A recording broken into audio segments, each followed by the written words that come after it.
My neighbor messaged, "The guy you sent to prison for breaking in just asked me about your schedule." The text came through while I was making dinner, and I dropped the knife I'd been using to chop vegetables.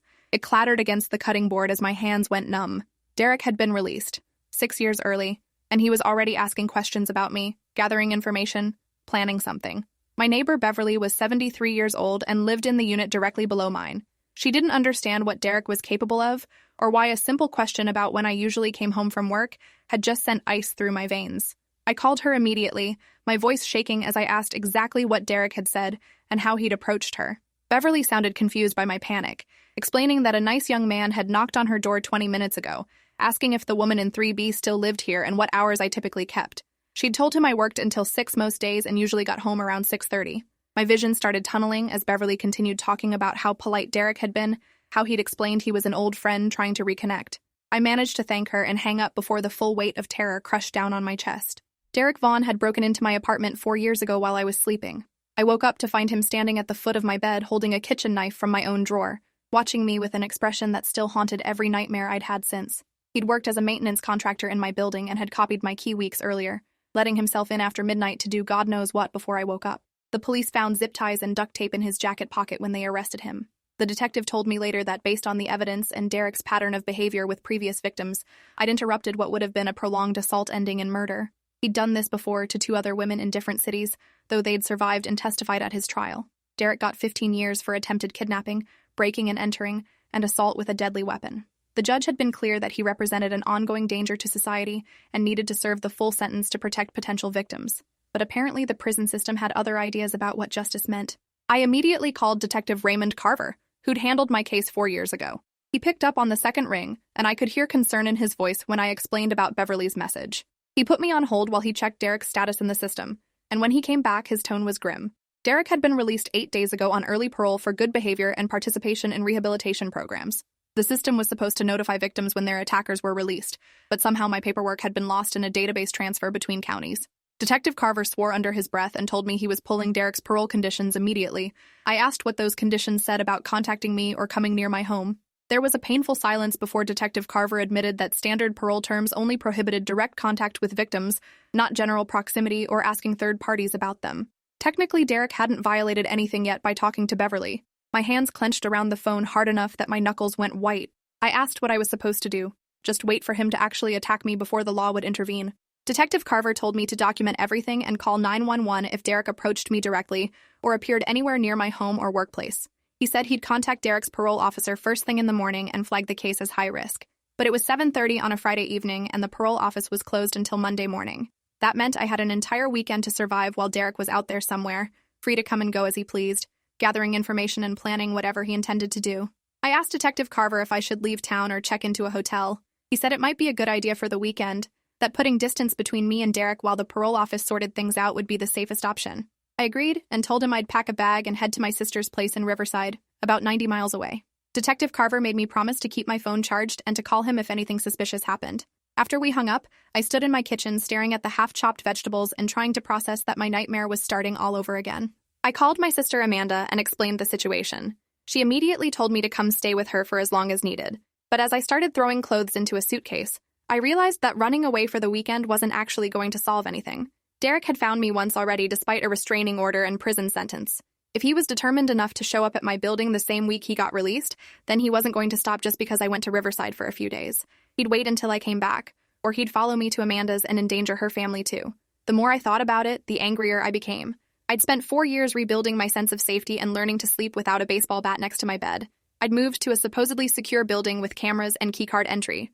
I'd done everything right, testified at trial, cooperated with the prosecution, helped put Derek away for what should have been a decade and a half. And the system had failed me by releasing him early and failing to even notify me he was out. Now I was supposed to abandon my home and hide because the legal system couldn't be bothered to protect victims from predators it chose to release back into society. I put down the suitcase and picked up my phone instead. I called the parole board's emergency hotline and spent 20 minutes navigating an automated system before reaching a human being. The woman who finally answered sounded bored until I explained that my attempted murderer was released early without victim notification and had already shown up at my home asking neighbors about my schedule. Her tone shifted immediately to professional concern. She took down all my information and Derek's details, promising to flag his case and have a supervisor review it first thing Monday morning. I asked what good Monday morning would do me if Derek decided to make his move over the weekend. She said she couldn't make promises about emergency interventions, but would note the urgency in my file. It was the bureaucratic equivalent of thoughts and prayers, useless and infuriating in equal measure. After hanging up, I stood in my living room feeling rage replace fear. Derek had stolen my sense of safety once. I wasn't going to let him do it again without a fight.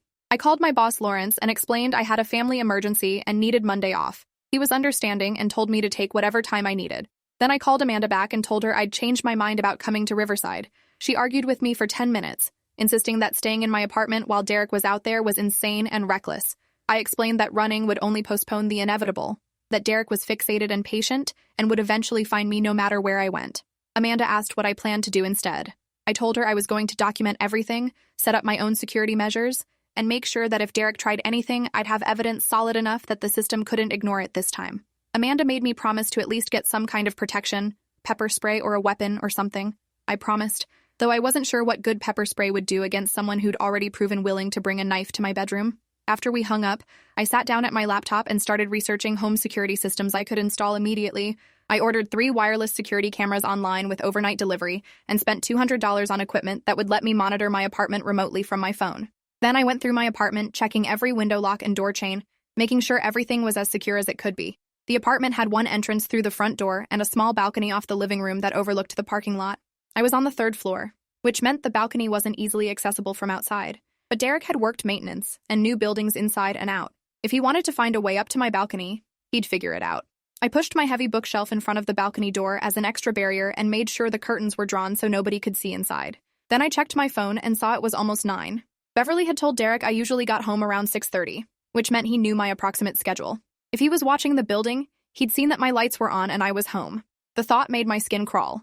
I debated calling the police and asking for a patrol car to drive by my building periodically over the weekend.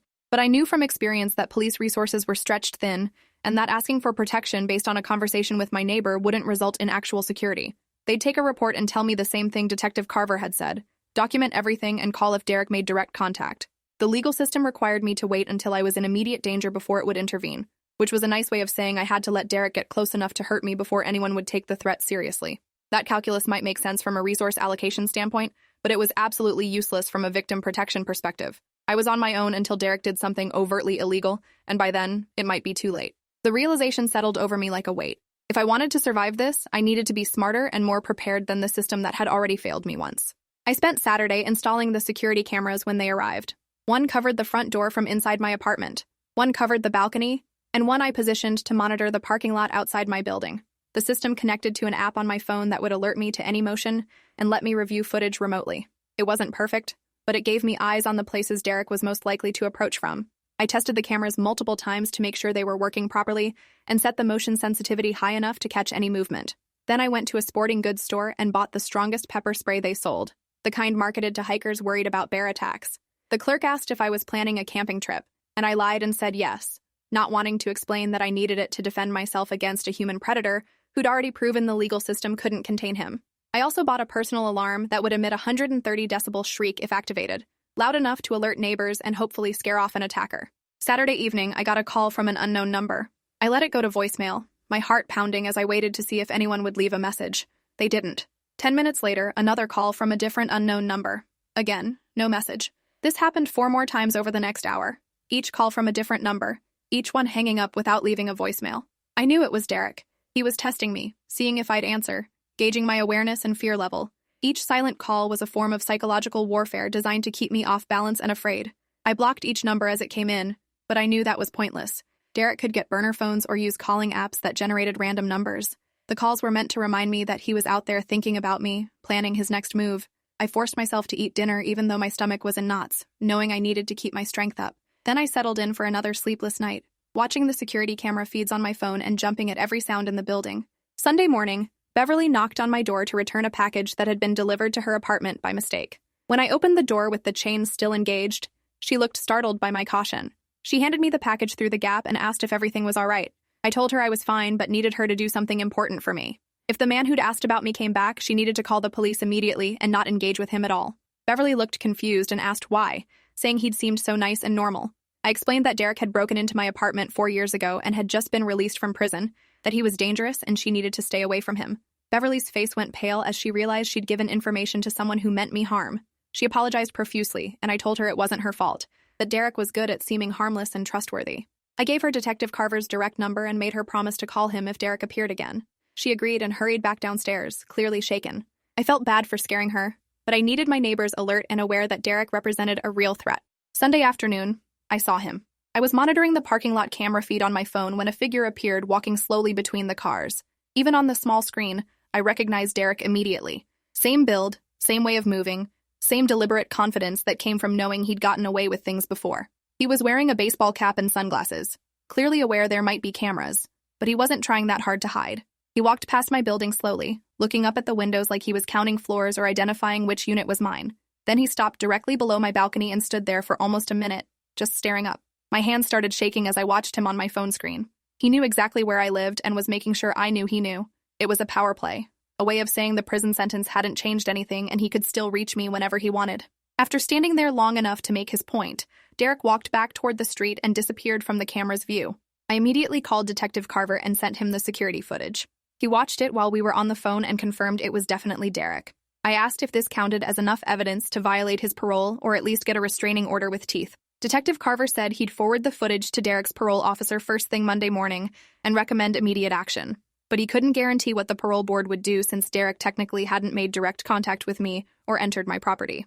Walking past my building on a public sidewalk wasn't illegal, even if his intentions were clearly threatening. I asked Detective Carver what Derek would actually have to do before the system would protect me. Break into my apartment again? Actually assault me this time? How close did he have to get before somebody would intervene? Detective Carver didn't have good answers, just repeated that he'd do everything he could to pressure the parole board into action. After we hung up, I sat on my couch staring at the frozen image of Derek on my phone screen and realized I was going to have to take matters into my own hands. I spent Sunday evening researching Derek's history more thoroughly than I had during the original trial. I'd been so traumatized back then that I'd avoided learning details about his previous attacks, not wanting to imagine what he'd planned to do to me. But now I needed to understand exactly who I was dealing with and what patterns he followed. Court records showed that Derek had been arrested twice before my case, both times for breaking and entering with intent to assault. The first victim was a woman named Julia Brennan, who lived alone in Sacramento. Derek had worked as a cable installer and copied her apartment key during a service call. He'd entered her apartment while she was home and attacked her, but she'd fought back hard enough to escape and call police.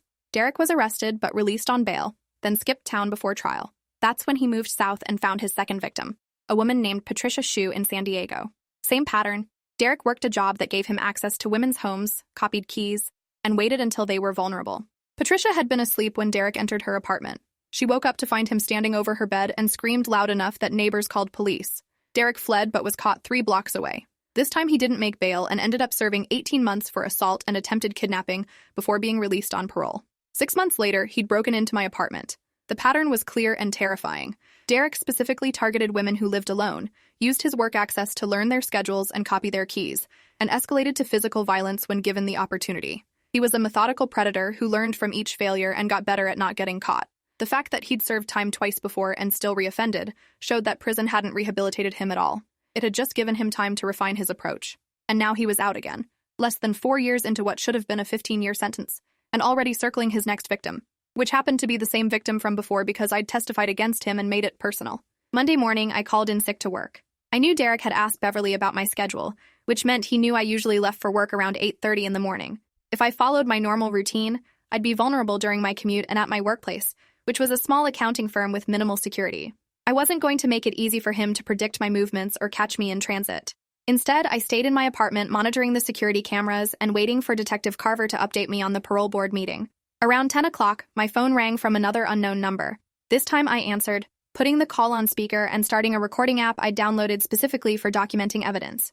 There was silence on the other end for several seconds. Then Derek's voice came through, calm and casual like we were old friends catching up. "Olivia, it's good to hear your voice. I've been thinking about you a lot." Every muscle in my body tensed.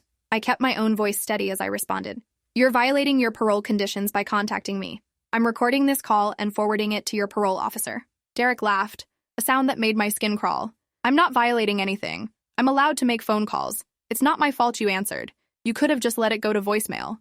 He was right, technically. If I'd ignored the call, he couldn't be accused of forcing contact. By answering, I'd given him plausible deniability. That's how predators operated, always staying just inside the technical boundaries of legality while making their intentions perfectly clear. I told Derek to lose my number and never contact me again. He responded with mock concern, asking if I was still upset about what he called our misunderstanding 4 years ago. The casual way he referred to breaking into my apartment with a knife and planning God knows what, as a misunderstanding made rage burn through my fear. I told him I had no interest in discussing anything with him and that any further contact would be documented and reported. Derek's tone shifted slightly, losing some of the false friendliness. You know, Olivia, I spent 4 years thinking about that night, thinking about all the things that could have been different. I'm a changed man now. Prison gave me time to reflect and grow. I'd really like the chance to apologize in person and show you who I've become. The idea of meeting Derek in person made me want to vomit. I told him I had zero interest in his apology or his personal growth and that he needed to move on with his life and leave me alone. Derek was quiet for a moment, then said something that confirmed all my worst fears. The thing is, Olivia, I don't think I can move on. You're unfinished business for me. We have a connection, whether you want to admit it or not. I'll be seeing you soon. Then he hung up. I immediately forwarded the recording to Detective Carver along with a transcript of the conversation. He called me back within 5 minutes, furious. The parole board had just finished reviewing Derek's case that morning and had decided to maintain his current conditions without modification since he hadn't technically violated any rules. But this phone call changed everything. Derek had made a direct threat and admitted to ongoing fixation on a victim. That was grounds for immediate parole violation and possible reincarceration. Detective Carver said he was forwarding everything to the district attorney's office and recommending Derek be picked up immediately for questioning. I asked how long it would take for them to actually arrest Derek. Detective Carver said it depended on how quickly the DA's office processed the request and issued a warrant, probably 24 to 48 hours. My heart sank. Derek had just told me he'd be seeing me soon, which meant he was planning to make his move in the immediate future, and the legal system needed 2 days to respond. I told Detective Carver I was in danger right now, not in 2 days. He understood my frustration, but explained that the process had to follow proper legal channels. He offered to send patrol cars by my building every few hours and suggested I stay somewhere else until Derek was in custody. I thanked him but didn't commit to leaving. I was tired of running and hiding while Derek got to operate freely. If he was coming for me, I wanted to be ready on my own terms, rather than waiting for the system to maybe protect me eventually. After hanging up, I checked all my security cameras again and made sure the pepper spray and personal alarm were within easy reach. Then I called my friend Nicole, who worked as a paralegal, and asked for advice about legal self-defense. Nicole told me that California self-defense law was complicated, but generally allowed the use of reasonable force if someone had a genuine belief they were in imminent danger. The key word was imminent. I couldn't legally attack Derek preemptively just because I was afraid he might hurt me eventually. I had to wait until he actually initiated violence before defending myself. But if he broke into my apartment or physically attacked me, I was legally justified in using whatever force was necessary to protect myself, up to and including lethal force if I reasonably believed my life was in danger. Nicole asked if I had any weapons. I told her about the pepper spray and admitted I'd been thinking about buying a gun. She strongly advised against that, explaining that gun ownership came with massive legal liability, and that using a firearm in self-defense often resulted in years of legal complications even when the shooting was justified. She suggested instead that I focus on documentation, keeping detailed records of every contact Derek made and every threatening behavior, so that when the case went back to court, I'd have overwhelming evidence. I appreciated her advice but couldn't shake the feeling that documentation wouldn't help me if Derek managed to get past my locks and cameras. Monday evening, Derek showed up again. This time he came right to my building's front entrance and rang the buzzer for my apartment. I watched him on the security camera, standing casually in front of the camera like he didn't care about being recorded. When I didn't respond to the buzzer, he rang it again, then a third time. After a minute of silence, he pulled out his phone and called me. I didn't answer. He left a voicemail this time, his voice friendly and reasonable. Olivia, I know you're home. I can see your lights on. I'm not here to scare you. I really do just want to talk and apologize for the past. Can you give me 5 minutes? That's all I'm asking for. Just 5 minutes of your time and then I'll leave you alone forever. I promise. The message was clearly calculated to make him sound non-threatening while also demonstrating that he was watching me closely enough to know my lights were on. I saved the voicemail and forwarded it to Detective Carver. Then I watched Derek on the camera as he stood outside my building for another 10 minutes, occasionally looking up at my windows. Eventually he walked away, but the message was clear. He could show up whenever he wanted, and there was nothing stopping him from getting closer. That night, I barely slept. Every sound in the building made me alert, wondering if it was Derek finding a way inside. I kept the pepper spray on my nightstand and the personal alarm under my pillow. The security cameras were connected to my phone with motion alert set to maximum sensitivity. Around 3 in the morning, the parking lot camera detected movement.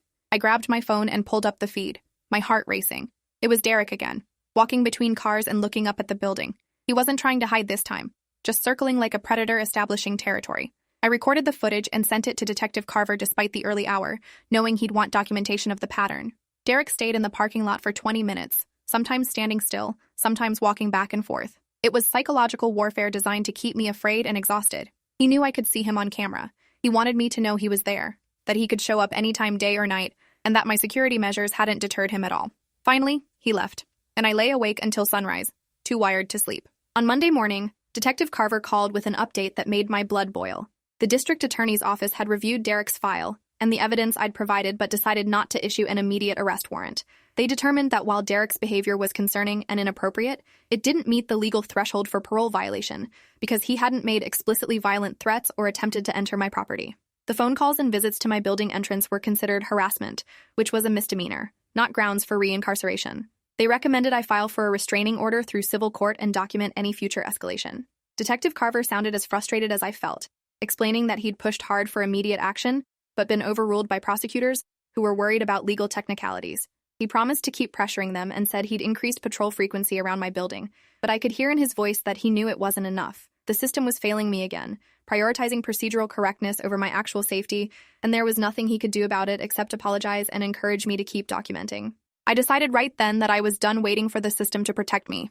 I called a locksmith and paid extra for same-day service to have all my locks changed to high-security deadbolts. Then I went to a hardware store and bought motion sensor lights for outside my door and a door security bar that would brace against the frame and make it nearly impossible to force the door open even with a key. I spent the afternoon installing everything myself, transforming my apartment into something closer to a fortress. I also printed out copies of all the security footage and voicemails I'd collected and organized them into a folder with detailed timelines and notes. If the system required documentation, I'd give them documentation so thorough they couldn't ignore it. And if Derek managed to get past all my security measures, at least there would be a clear paper trail showing exactly what had happened and who was responsible. I was building both a defense and a record, hoping I'd only need one and not the other. Wednesday morning, I finally returned to work after my boss called asking if I was okay. I'd been out 3 days and couldn't afford to lose my job on top of everything else.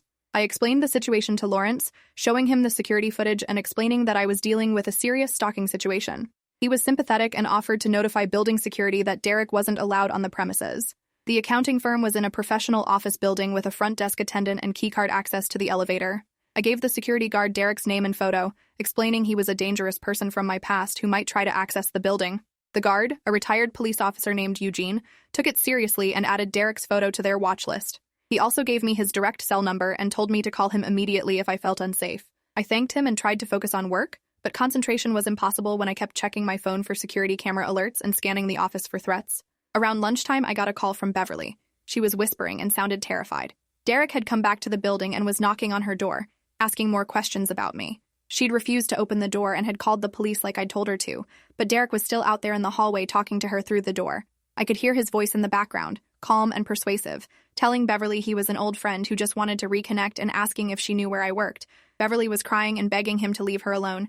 I told her to stay inside with the door locked and that I was calling Detective Carver immediately. Then I hung up and dialed Detective Carver while simultaneously calling 911 from my desk phone. The 911 operator took my information and said they were dispatching officers to my building. Detective Carver answered his phone and I explained the situation rapidly. He said he was heading to my building personally and would make sure Derek was arrested for trespassing and harassment at minimum. For the first time in days, I felt like the system was finally responding appropriately. 15 minutes later, Detective Carver called back with news that both relieved and terrified me. Police had arrived at my building and found Derek in the hallway outside Beverly's apartment. He'd complied with orders to leave the building but had become verbally aggressive with officers, making statements about his right to visit friends and claiming Beverly had invited him there. Beverly had contradicted this and provided a statement that Derek had been harassing her. Based on the totality of circumstances, including my prior reports and the documented pattern of stalking behavior, officers had arrested Derek for violation of parole conditions, stalking, and harassment. He was currently being transported to county jail for booking and would appear before a judge within 48 hours for a parole violation hearing. Detective Carver said the district attorney's office was now taking the case seriously and would be arguing for Derek's parole to be revoked completely. But here was the terrifying part. Derek had told officers during his arrest that I'd never be safe, that prison couldn't hold him forever, and that he'd finish what he started no matter how long it took. The threats had been recorded on body cameras and would be used as evidence, but they also confirmed that Derek saw this as unfinished business he was determined to complete. I left work early and drove straight home, my mind racing. Derek was in jail, at least temporarily, but his threats made it clear that even a return to prison wouldn't end his fixation on me. He'd already proven he could find me after years of separation. If he got released again, whether in 6 months or 6 years, he'd come back. The cycle would never end unless something permanently changed. I thought about Julia Brennan and Patricia Shu, Derek's previous victims who'd also lived through his attacks. I wondered if they were still looking over their shoulders, still afraid that he'd circle back to them eventually. The parole violation hearing was scheduled for Thursday afternoon. Detective Carver called Wednesday evening to prepare me for what to expect. I'd be allowed to give a victim impact statement explaining how Derek's recent behavior had affected me. The judge would consider that alongside the documented evidence and Derek's threats to determine whether to revoke his parole completely or just modify his conditions. Detective Carver was confident that given the mountain of evidence, Derek would be going back to prison for at least the remainder of his original 15-year sentence. Thursday morning, I met Detective Carver at the courthouse. He'd brought copies of all the security footage, phone recordings, and police reports documenting Derek's harassment. The prosecutor assigned to the case, a woman named Grace Thornton, reviewed everything and seemed genuinely outraged by how the system had failed to protect me initially. She promised to argue forcefully for complete parole revocation and additional charges for stalking. When we entered the courtroom, Derek was already there in an orange jumpsuit with handcuffs, sitting beside a public defender who looked young and overwhelmed. Derek turned and looked directly at me as I entered, his expression unreadable but intense. I forced myself not to look away, refusing to show fear. The judge, an older woman named Judge Constance Delacroix, called the hearing to order and asked the prosecutor to present her case. Grace Thornton methodically walked through Derek's history, his original crime against me, his 2 previous victims, and the extensive documentation of his recent stalking behavior. She played the recording of Derek's phone call where he'd said I was unfinished business and he'd be seeing me soon. She showed security footage of him loitering outside my building at 3 a.m. Derek's public defender tried to argue that his client had merely been trying to apologize and make amends, that his presence near my building was coincidental since he lived nearby, and that his phone call had been taken out of context. But Judge Delacroix cut him off, pointing out that Derek had 2 prior victims with identical patterns, and that his behavior showed clear intent to intimidate and threaten. She asked Derek directly if he had anything to say for himself. Derek stood up and addressed the court in a calm, measured tone that made my skin crawl. He claimed he'd been genuinely trying to reconnect with me to apologize for his past mistakes. He said prison had given him perspective and that he'd wanted closure for both of us.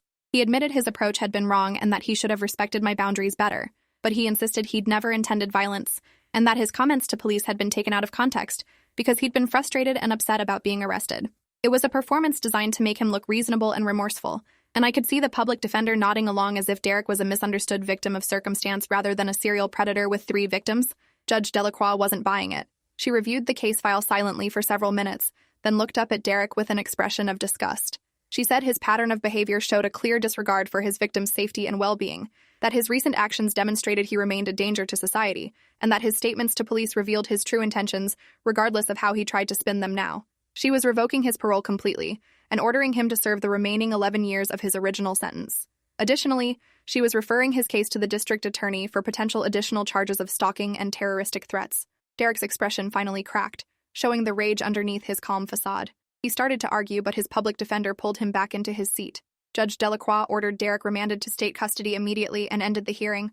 As bailiffs led Derek out of the courtroom, he turned and looked at me one last time. His mouth formed words I could read clearly. This isn't over.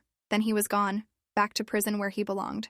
Outside the courthouse, Detective Carver and Grace Thornton both congratulated me on the outcome. Grace said she'd be pushing for additional charges that could add years to Derek's sentence. Detective Carver suggested I consider relocating again now that I had time to make a planned move rather than fleeing in crisis. I thanked them both but felt hollow inside. Yes, Derek was back in prison. Yes, I'd survived his attempt to terrorize me, but he'd still found me despite all my precautions. He'd still proven the system couldn't prevent him from getting close even after serving time for similar crimes against multiple women. And his final message made it clear that he still saw this as unfinished business. In 11 years when he got released again, assuming he served the full sentence this time, he'd be in his late 40s and presumably still fixated on me. I'd be in my late 30s, maybe married, maybe with kids, and Derek would be out there somewhere, waiting and planning and circling back to finish what he started. The victory felt temporary and insufficient. The system had finally responded, but only after I'd already been terrorized, and only because I'd been proactive enough to document everything meticulously. Over the following weeks, Grace Thornton successfully brought additional stalking charges against Derek that added 5 years to his sentence. Combined with the parole violations, he was now looking at 16 years behind bars instead of 11. That was better, but still not permanent. I went back to therapy to deal with the trauma of Derek's return, and the realization that I'd potentially be dealing with this threat for the rest of my life. My therapist, Dr. Valerie Kemp, helped me process the anger and fear that had consumed me during Derek's stalking period. She pointed out that I'd done everything possible to protect myself, and had successfully worked within the system despite its failures. But she also acknowledged that living with the knowledge that a predator was fixated on me would create ongoing anxiety that couldn't be simply therapied away. We worked on developing long-term coping strategies and safety planning for potential future scenarios. I hated that this was necessary, that Derek had permanently altered how I moved through the world, but acceptance was part of healing. I did end up moving 6 months later, not because I was running from Derek, but because I wanted a fresh start in a place he'd never been. I chose a city 4 hours away, and was careful not to leave any digital trail of my new location. I changed jobs, maintained strict privacy on social media, and used the Victim Address Confidentiality Program to keep my new address off public records. I also joined a victim advocacy group and started volunteering to help other stalking survivors navigate the legal system. My experience had taught me how inadequate existing protections were and how much victims needed support and guidance to get any justice at all. I couldn't change what had happened to me, but I could use it to help others. 2 years after Derek's reincarceration, I got a letter from Julia Brennan, his first victim from Sacramento. She'd read about his latest arrest in the news and wanted to thank me for putting him back in prison. She explained that she'd been living in fear for 15 years, always wondering when Derek would come back for her. Knowing he was locked up for at least 16 more years gave her the first real peace she'd had since her attack. We started corresponding regularly and eventually met for coffee. Julia introduced me to Patricia Sue, Derek's second victim, and the three of us formed an unlikely support network. Together, we lobbied for stronger parole notification requirements and pushed for legislation requiring lifetime registration and monitoring for serial stalkers similar to sex offender registries. Our testimony in front of the state legislature helped pass a bill requiring automatic victim notification before any parole hearing and mandating GPS monitoring for high-risk offenders after release. It wasn't perfect, but it was progress. 5 years after Derek went back to prison, I was living in Sacramento near Julia and had started a nonprofit focused on stalking victim advocacy. We'd helped dozens of women navigate the legal system and had successfully lobbied for policy changes in 3 states. I'd also gotten married to a man named David who understood my history and never made me feel weak or damaged. Life had moved forward despite Derek's attempt to control it. But I still checked the sex offender registry regularly and had alerts set up for Derek's name. I'd built security systems into my new home and maintained the hypervigilance that came from knowing a predator was fixated on you. Dr. Kemp said that was normal and healthy given my experience. Some trauma leaves permanent marks, and the goal is learning to live well despite them rather than pretending they don't exist. 10 years after Derek's second conviction, I received notification that he was coming up for parole review again. The state had changed its notification laws, so I received it 6 months in advance with clear information about how to submit a victim statement and request to attend the hearing. Julia, Patricia, and I all submitted detailed statements explaining Derek's pattern of behavior and the ongoing threat he represented. We also brought a petition signed by 15,000 people asking the parole board to deny his release. The hearing was contentious. Derek's attorney argued he'd been a model prisoner, completed extensive rehabilitation programs, and deserved a chance at supervised release. But the 3 of us testified about the lasting impact of his crimes and his clear statements that he considered us unfinished business. The parole board deliberated for 3 hours before denying Derek's petition. He'd serve his full 16 years, which meant at least 6 more years behind bars. As I left the hearing, I felt no satisfaction, just exhaustion. The system required victims to repeatedly relive their trauma to prevent their attackers from being released early. It was better than nothing, but barely. Derek Vaughn would eventually be released again when he was in his 50s, and I'd be in my mid-40s. The cycle would likely continue unless he died in prison or finally moved on. I'd built a good life despite his shadow, but the shadow remained. Sometimes justice is just minimizing harm rather than eliminating it completely, and you learn to be grateful for that even when it's not enough. If you enjoyed this, you'll definitely want to see the next ones too. So subscribe now and let me know your take in the comments.